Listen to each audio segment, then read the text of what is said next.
Please welcome Marie Wilson.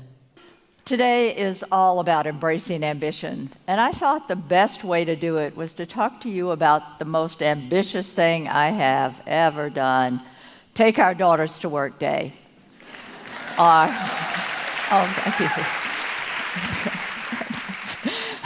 Or as we talked about it, 4 women and a fax machine.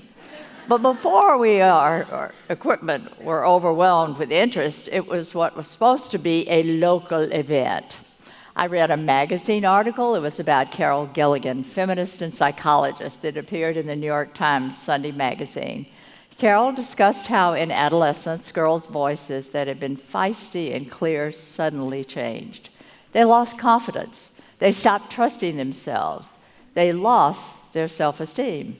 I returned to work on a Monday and talked to my vice president at the foundation, Idalise Malave. She had read the same article too, and we recognized that we were those girls a few decades before, and we were determined to do something about future generations. Our experimentation began with a few programs that didn't fly, and then we hired a consultant to help us think differently. That consultant, Nell Merlino, went out into the city listening and watching. The idea for Take Our Daughters didn't really gel until Nell talked to a teacher who told her a great story. The teacher, one of the students, was told the teacher wanted to send her to a work opportunity. And the girl went to the office of the employer several times, and each time she reached the steps at the front door, she couldn't go in. She told the teacher, and the teacher went with her the next time, and finally the girl went in. She got the internship. It just took someone having her back, literally having her back. Feel the confidence she needed, that was it.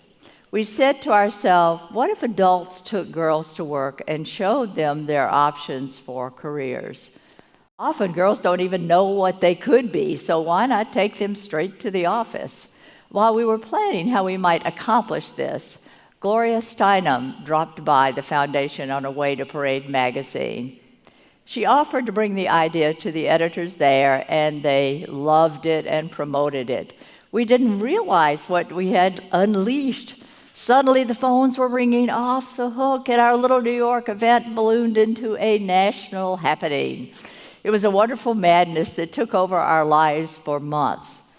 Obviously, you know the end of this story. Millions of girls and now boys experienced workplaces from banks to operating rooms to public utilities, and it wasn't just good for the girls. The adults, too, had transformational experiences. The story that moved me the most, though, was from Brooklyn Union Gas. It happened in an auditorium with the girls and the women from that company. A girl that had followed one executive raised her hand and said, "I noticed your job was boring." "A little boring," the woman said. "Didn't you ever want to be something else?" the girl asked. "Well, I wanted to be a singer." "Well, sing me a song," the girl said. And this woman surprised a room full of her colleagues by belting out, "Memories like the corners of our mind." I cried when I heard that, and I thought, how many songs have we stopped singing, and how can we repopulate the choir? I hope that the girls who experienced and continue to experience Take Our Daughters to Work Day are loudly singing tunes that are uniquely theirs. And I hope they will play it forward with their own daughters for years to come. Thank you so much for your help. Thank you.